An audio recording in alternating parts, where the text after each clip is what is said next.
Ağsaqqallar və Peyğəmbərlər 17-ci fəsil Yaqubun qaçması və sərgərdanlığı. Bu fəsil Yaradılış kitabının 28-ci, 31-ci fəsillərinə əsaslanır. Onu ölümlə hədələyən Esavın qəzəbindən xilas olmaq üçün Yaqub atası evini tərk etdi və qaçdı. Lakin atasının xeyir-duasını özü ilə apardı. İsaq ona ant xeyir-duasını verdi və sonra ona əmr etdi ki, həyat yoldaşını öz anasının Paddan Aramdakı ailəsindən alsın. Yaqub əzab verici ehtiyaclarla dolmuş qəlblə yola düşdü. Əlindəki bircə əsa ilə o vəhşi kultur qəbilələrlə məskunlaşmış ölkə ilə yüzlərlə mil yol getməli idi.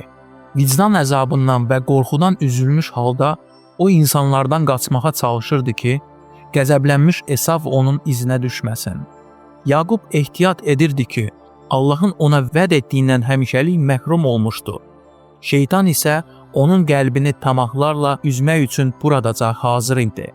O birisi gün axşam artıq o öz atasının çadırlarından çox uzaqda idi. Yaqub özünü didərgin kimi hiss edirdi. Lakin dərk edirdi ki, onun bütün həyəcanları öz günahı üzündədir. Ümidsizlik zülməti onun canını bürümüşdü və dua etməyə güclə cəsarət edirdi. O tamamilə tənha idi və heç vaxt olmadığı kimi Allahın müdafiəsinə ehtiyac hiss edirdi. Hönkürərək və dərindən sarsılaraq o öz günahını etiraf etdi və Rəbbə yalvardı ki, onu tərk etmədiyi haqqında ona hər hansı bir əlamət versin. Onun çaşqın qəlbi rahatlıq tapmırdı. O özünə bütün inamı itirmişdi və qorxurdu ki, atalarının Allahı onu rədd etsin. Lakin Allah Yaqubu tərk etmədi. Onun mərhəməti hələ də azmış, şübhə edən qulunun üzərində idi. Mərhəmətli Rəbb Yaquba onun məhz bu qədər ehtiyacı olduğu xilaskarı göstərdi. Yaqub günah etmişdi. Lakin Allahın mərhəmətini qaytarmaq yolunu gördükdə onun qəlbi minnətdarlıqla doldu. Səyahətdən üzülmüş sərgərdan başının altına yastıq əvəzinə daş qoyaraq yerə uzandı. Yataraq o yuxusunda əsası yerə söykənən, zirvəsi isə səmaya çatan göz qamaşdırıcı parlaq pilləkən gördü. Bu pilləkənlə mələklər qalxıb enirdi. Pilləkənin yuxarısında şöhrət Rəbbi oturmuşdu və Yaqub səmadan onun səsini eşitdi. Mən baban İbrahimin və İsaqın Allahı Rəbbəm. Onun didərgin və sərgərdan kimi yatdığı yer ona və onun törəmələrinə əhdlə vəd edildi. Yeryüzünün bütün qəbilələri sənin və nəslinin vasitənlə xeyir-dua alacaq. Bu əhd nə vaxtsa İbrahimə və İsaqa verilmişdi və indi Allah onu Yaquba təkrar edirdi. Çaşmış və tənha Yaqubu daha da ruhlandırmaq və təsəlli vermək üçün Allah ona dedi, mən həmişə səninləyəm, gələcəyin hər yerdə səni qoruyacağam və bu torpağa qaytaracağam. Dediyimi edənə qədər səni tərk etməyəcəyəm. Rəbb bilirdi ki, Yaqub pis mühitə düşəcəkdir və onu təhlükələr hədələyəcəkdir. Öz mərhəməti sayəsində o tövbə edən qaçqına gələcəyi açırdı ki, o özü haqqında ilahi niyyətləri başa düşə bilsin və bütpərəst və hiyləgər insanların arasına tək düşən kimi onu gözləyən tamahları dəf etməyə hazır olsun. Onun önündə həmişə izləmək lazım olan nümunə ucalacaqdır. Allahın ondan öz niyyətlərini yerinə yetirmək üçün istifadə etməsini dərk etməsi isə onu dönmədən sədaqətə təhrik edəcəkdir. Həmin yuxuda Yaquba tam olmasa da, o vaxt ona lazım olan dərəcədə xilas planı da açıldı. Ona yuxuda göstərilən sirli pilləkən o pilləkən idi ki, Məsih Nakdimonla söhbətində ona işarə edib deyirdi. Göyün açıldığını və Allahın mələklərinin insan oğlu üzərinə enib qalxdıqlarını görəcəksiniz. Yəhya 1:51.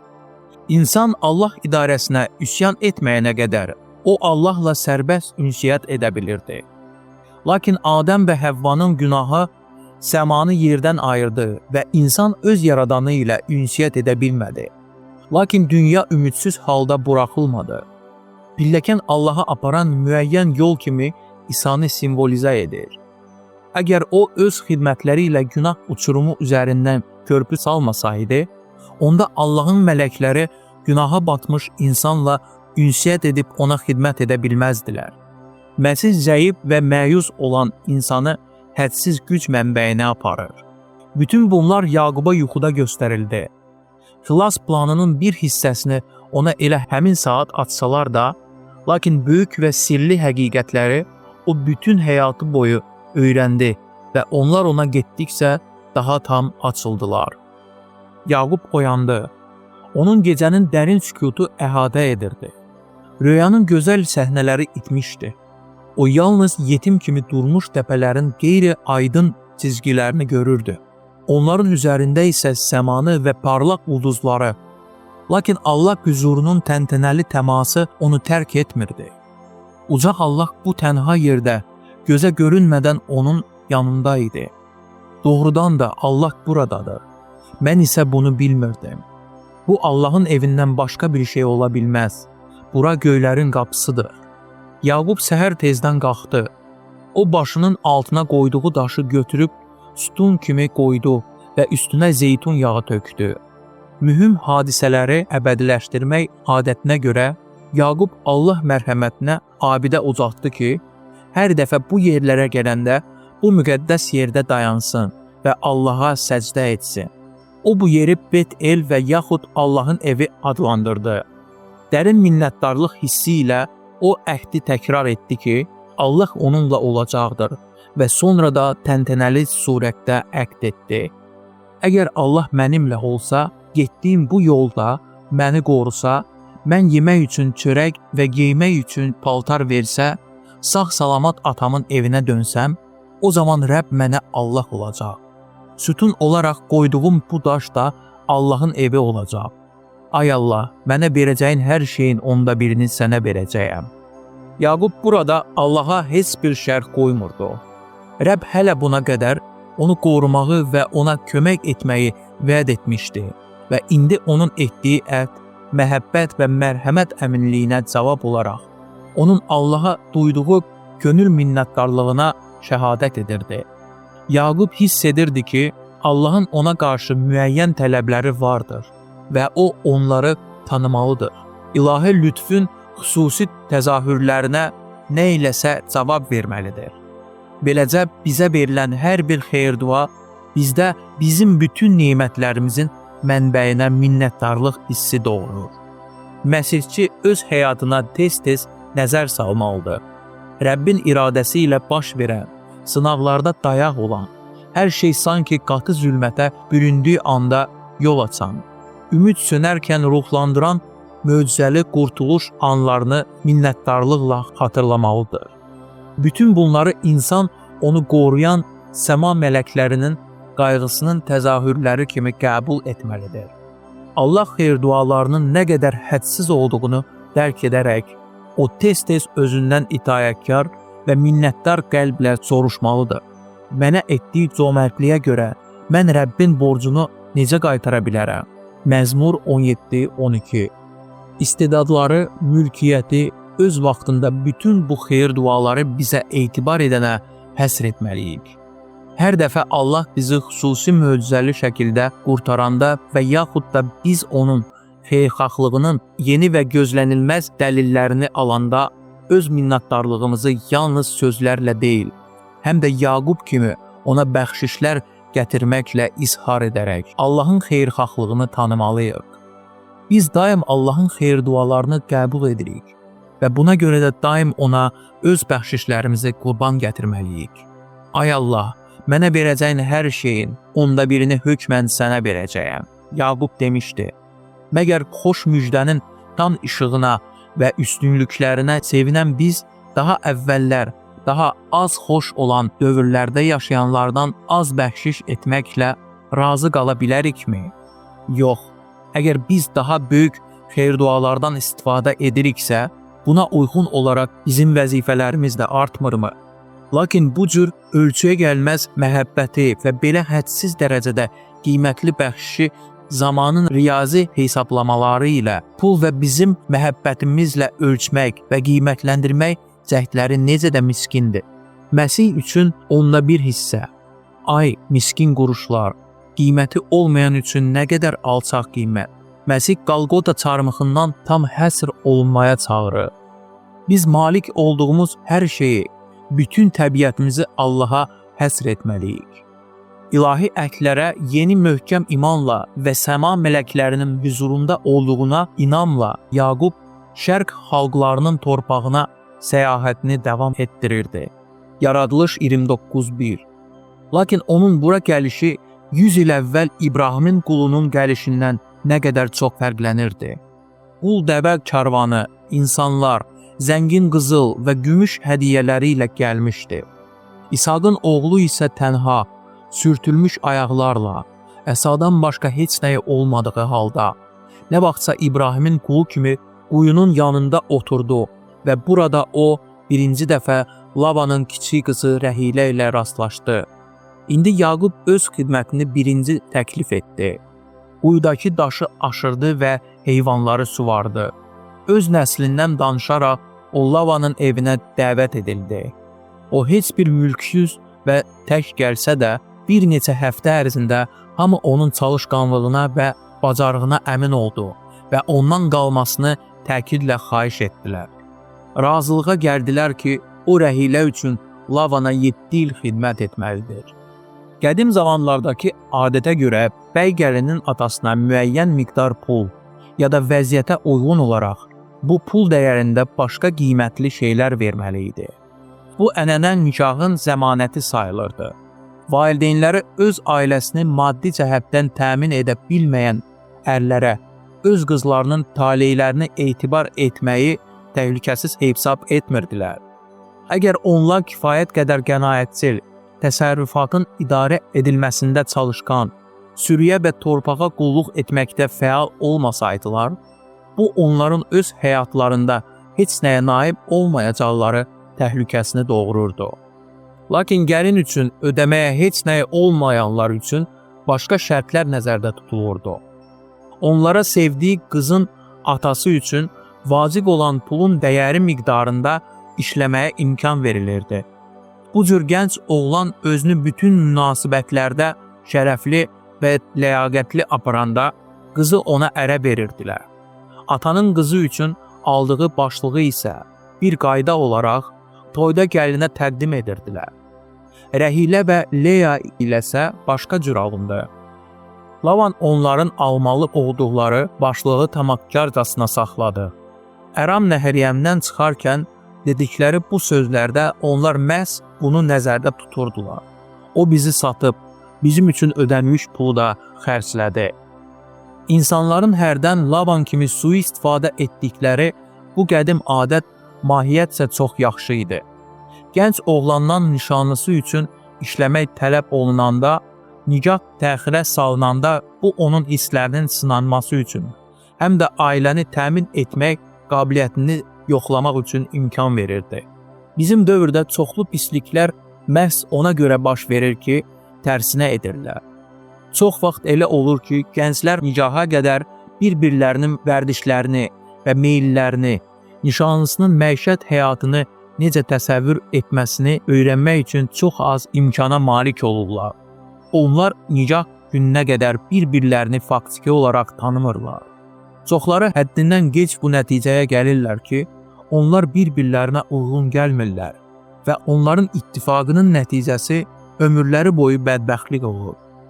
Çox vaxt armadlar və uşaqlar atalarının və ərlərinin tənbəlliyindən və bacarıqsızlığından ya da pozğun vərdişlərindən istirab çəkirlər. Əgər qədim adətdə olduğu kimi gənclərin xarakteri nikaha qədər sınansaydı, onda çox bədbəxtliklərdən qaçmaq olardı. Yaqub 7 il Rəhilə üçün sədaqətlə xidmət etdi və bu illər onu sevdiyi üçün gözünə bir neçə gün kimi göründü. Lakin tamahkar, xəsis Lavan belə bir qiymətli işçini öz yanında saxlamaq istəyərək, Rəhiləni böyük qızı Leya ilə dəyişib onu qəddarcasına aldatdı. Leya da bu yalanda iştirak etdiyi üçün Yaqub hiss etdi ki, onu sevə bilməyəcəkdir. Yaqubun səmərəsiz iradlarına Lavan 7 ildə Rəhilə üçün xidmət etmək təklifi ilə cavab verdi. Bununla bərabər ata təklif etdi ki, öz ailəsinə şərəfsizlik gətirməmək üçün Lea da onun arvadı olaraq qalsın. Yaqub dözülməz dərəcədə əzab verici vəziyyətə düşmüşdü. Nəhayət o qərara gəldi ki, Leanı öz yanında saxlayıb Rəhiləyə evlənsin. Rəhilə həmişə yeganə sevimli idi. Lakin ona göstərilən artıq hörmət, paxıllıq və qısqanclıq doğururdu. Və Yaqubun həyatı bu bacı arvadlar arasındakı rəqabətdən zəhərlənmişdi. Yaqub Laban üçün işləyərək 20 il Əram Nəhəriyəmdə yaşadı. Laban qohumluq tellərinə heç bir etina etmədən onların müqaviləsindən hər cür istifadə etməyə çalışırdı. O öz 2 qızı üçün 14 üzücü ilin ağır zəhmətini tələb edirdi. Qalan illərdə isə o Yaqubun mükafatını 10 dəfə dəyişdi. Lakin Yaqub səylə və sədaqətlə çalışırdı. Onların sonuncu görüşü zamanı onun Labanın dediyi sözlər onun öz sərt ağasının maraqlarını qoruduğu tükənməz diqqətliyini canlı surətdə təsvir edir. Ötən 20 il sənin yanında işlədim. Qoyunların və keçilərin balalarını salmadılar və sürülərindəki qoçlarını yemədim. Vəhşi heyvanların parçaladığı heyvanı sənin yanına gətirməzdim. Zərərini özüm çəkərdim. İstər gündüz, istərsə də gecə oğurlanan hər heyvanı məndən tələb edərdin. Gündüzün istisi, gecənin soyuğu məni əldən salardı. Yuxum gözümdən dökülərdi. Çoban sürünü gecə-gündüz quldurlardan, həm də çoxlu vəhşi heyvanlardan qorumalı idi. Bu vəhşi heyvanlar cəsarətlə sürüyə hücum edirdilər və əgər sürünü pis qoruyurdularsa, hərdən böyük qırğın edirdilər. Yaqubun Lavanın böyük sürüsünü qoruyan çoxlu köməkçiləri var idi. Lakin bütün məsuliyyət onun üzərinə düşürdü. Vaxtaşırı o daim sürünün yanında olmalı idi. Quraqlıq aylarında gözləyirdi ki, heyvanlar susuzluqdan həlak olmasınlar. Ən soyuq aylarda isə güclü gecə şaxtalarından. Yaqub baş çobanı idi. Sürüdəki hər bir itki baş çobandan alınırdı. O isə öz növbəsində, əgər sürüyə pis baxılmışdısa, ona tabe olan çobanlardan ciddi surətdə tələb edirdi. Çobanın həyatı qayğı və həyəcanlarla doludur. Onun himayəsinə etibar edilən köməksiz varlıqlara zərif mərhəmət xoş müjdəsinin ən qiymətli həqiqətlərinin təsvirinə xidmət etmişdir. Müqəddəs ruhun müqəddəs yazını yazmağa ruhlandırdığı şəxslər bu surətdən həvəslə istifadə etmişlər. Öz xalqının qayğısına qalan Məsih çobanla müqayisə edilir. Günah işlədiləndən sonra o gördü ki, onun qoyunları günahın zülmət səhrasında məhvə məhkumdurlar. Bu azmışları xilas etmək üçün o ata evinin şərəf və şöhrətini tərk etdi. O deyir, itəni axtaracaq, azanı geri qaytaracaq, yaralı olana sarğı qoyacaq, xəstə olana qüvvət verəcəyəm.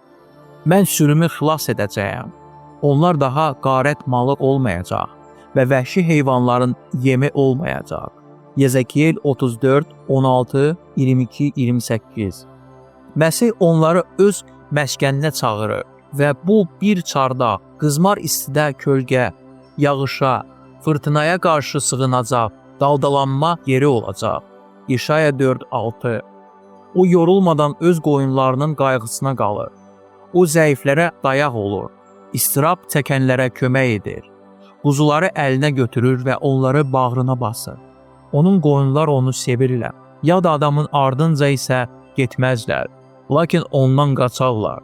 Çünki yadların səsini tanımazlar. Məsih deyir, yaxşı çoban qoyunlar uğrunda canını verər.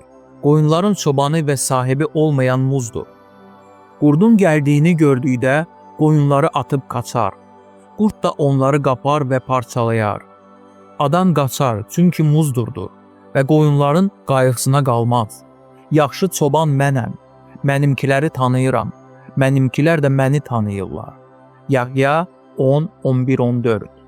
Məsih baş çoban, öz sürüsünün qayğısına qalmağı xidmətçilərə, kiçik çobanlara etibar etmişdir. O onlara əmr etmişdir ki, tapşırılmış iş üçün müqəddəs məsuliyyəti hiss edərək, onun özü kimi diqqətlə çalışsınlar. O onları təntənəli surətdə sadiq olmağa, sürünü yedizdirməyə, zəiflərə dayaq olmağa, yorğunları ruhlandırmağa və yırtıcı canavarlardan qorumağa çağırmışdır. Məsih öz qoyunlarının xilası üçün həyatını vermişdir və o, bu həqiqi məhəbbəti kiçik çobanlara nümunə kimi götürməyi təklif edir. Lakin Muzdur, çoban deyildir, çünki qoyunlar özünün deyil və sürüyə həqiqi marağı yoxdur. O yalnız pul naminə çalışır və öz qayğısını çəkir. Sürünün qeydinə qalmadan yalnız öz şəxsi mənfəətini güdərək, o çətinliklər və təhlükələr zamanı sürünü qoyub qaçacaqdır. Həvari Peter kiçik çobanlara deyir, Allahın sizə həvalə olunan sürüsünü otarın. Ona məcburi deyil, könüllü və Allaha məqbul olan şəkildə, biabırçı qazanc üçün deyil, sövqlə ona nəzarət edin. Sizə tapşırılanlara qarşı zülmkar yox, sürüyə nümunə olun. 1. Peter 5:2-3. Paul deyir, özünüzə və bütün sürüyə diqqət edin. Müqəddəs ruh sizi o sürünün içində nəzarətçi təyin etmişdir ki, Rəbbin və Allahın cəmiyyətini öz qanı bahasına əldə etdiyi cəmiyyəti güdəsiniz. Bilirəm ki, mən getdikdən sonra sürüyə rəhmi gəlməyən azğın qurdlar aranıza girəcəkdir. Həvarilərin işləri 20, 28, 29. Sadiq çobanın qismətinə düşən zəhməti və çətinlikləri, xoşa gəlmək ağır yük hesab edənləri həvari töhmətləndirərək deyir, Allahın sizə həvalə olunan sürüsünü otarın. Ona məcburi deyil, könüllü və Allaha məqbul olan şəkildə, biabırçı qazanc üçün deyil, sövqlə ona nəzarət edin. 1. Peter 5:2. Bu cür imansız xidmətçilərin hamısını baş çoban həvəslə işdən azad edəcəkdir. Məsihin cəmiyyəti onun qanı bahasına bağışlanmışdır və hər bir çoban başa düşməlidir ki, ona etibar edilən qoyunlar üçün hədsiz qurban verilmişdir. O, onların hər biri ilə qiymətsiz xəzinə kimi davranmalıdır və onların sağlamlığı üçün yorulmadan çalışmalıdır. Daxilində Məsih ruhu olan çoban, onun fədakar nümunəsini təqlid edəcəkdir. Onun himayəsi altında olan sürünün rifağı naminə çalışacaqdır. Hamı öz işi haqqında ətraflı hesabat verməli olacaqdır. Ağa hər bir çobandan soruşacaqdır. Sənə verilən sürü, sənin gözəl sürün haradadır? Yeremiya 13:20. Kim imanlı olacaqsa, böyük mükafat alacaqdır. Baş çoban zühur etdiyi zaman siz solmayan izzət çələngi alacaqsınız. 1. Peter 5:4. Labanın yanında xidmət etməkdən əzab çəkən Yaqub Kənana qayıtmaq istəyəndə öz qaynatasına dedi, məni göndə öz torpağıma və ölkəmə gedim. Onlara görə sənə xidmət etdiyim arvadlarımı və uşaqlarımı da ver gedim, çünki sənə necə xidmət etdiyimi yaxşı bilirsən. Lakin Laban onun qalmasını təkid edərək dedi, sənə görə Rəbbin mənə xeyir-dua verdiyini gördüm. O görürdü ki, onun sərvəti kürəkəninin qayğıları sayəsində artmışdır. Yaqub dedi, çünki mən gəlməmişdən əvvəl sənin malın az idi, sonra isə xeyli çoxaldı. Lakin vaxt ötürdü və Laban Yaqubun böyük sərvətinə baxıllıq etməyə başladı. Yaqub çox varlandı. Onun çoxlu sürüsü, cariyəsi, qulu, dəvəsi və eşşəyi oldu. Lavanın oğulları öz atalarının qısqancılığına şərik çıxdılar və onların şər danışıqları Yaquba çatdı. Yaqub atamıza məxsus olan hər şeyə sahib oldu. Bütün bu var dövləti atamıza məxsus olan əmlakdan əldə etdi. Yaqub Lavanın münasibətini də gördü. O da Yaqubla əvvəlki kimi rəftar etmirdi. Yaqub öz hiləgər qohumlarını çoxdan tərk edərdi. Lakin o Esavla görüşdən qorxurdu. İndi o Labanın oğulları tərəfindən təhlükə hiss etdi. Onlar onun sərvətinə özlərininki kimi baxırdılar və onu güclə almağa cəhd edə bilərdilər. Güclü çaşqınlıq və həyəcan içərisində olan Yaqub bilmirdi ki, nə etsin. Lakin Bet-Eldə mərhəmətli əhdləri xatırlayaraq, o öz bədbəxtliyi haqqında Rəbbə müraciət etdi və ondan kömək istədi. O yuxuda öz duasına cavab aldı. Atalarının ölkəsinə, öz qohumlarının yanına qayıt. Mən səninlə olacağam. Lavan olmayanda yola çıxmaq üçün münasib vaxt yaranmışdı. Tezcə heyvanları yığıb onları qabaqca yola saldılar. Yaqub özü isə arvadları, uşaqları və xidmətçiləri ilə Fəratdan keçib Kənan sərhədində yerləşən Gileada yola düşdü. 3 gündən sonra Lavan onların qaçmasını bildi və onların arxasınca təqibə başladı. 7-ci gün onlara çatdı. Qəzəblənmiş Lavan qaçaqları güclə qaytarmağa hazır idi. Əlbəttə, o bunu edə bilərdi, çünki güc onun tərəfində idi. Qaçaqları böyük təhlükə hədələyirdi. Yalnız öz xidmətçisini qoruyan Allahın bu işə qarışması sayəsində Lavanın düşmən niyyətləri baş tutmadı. Sizə pislik edə bilərdim, Lavan dedi. Ancaq atanızın Allahı dünən gecə mənə belə söylədi. Özünü gözlə, Yaquba nə yaxşı, nə də pis söz de. Buna görə də o, Yaqubu geri dönməyə məcbur etməməli və ya yalana əl ataraq tovlamamalı idi. Laban öz qızlarına onların başlıqlarını vermədi və Yaqubla həmişə iyləgər və qəddar davrandı. İndi isə ona məxsus olan ikiyüzlülüklə o kürəkəninə irad tuturdu ki, güya onun gizli qaçması onu atan ya da heç olmasa öz qızları və nəvələri ilə vidalaşmaq imkanından məhrum etmişdir. Yaqub cavab olaraq bir mənalı surətdə Labanın mərhəmətsizliyini və tamahkarlığını ifşa etdi və öz sədaqətliliyini və şərəfliliyini tanımağa onu məcbur etdi. Yaqub dedi, atamın və İbrahimin Allahı, İsaqın sitayiş etdiyi Allah mənimlə olmasaydı, indi yəqin məni əliboş yola salardın. Allah əzabımı və əlimin zəhmətini gördü və dünən gecə sənə xəbərdarlıq etdi. Laban heç bir etiraz edə bilmədi və işi sülhlə qurtarmağı qərara aldı.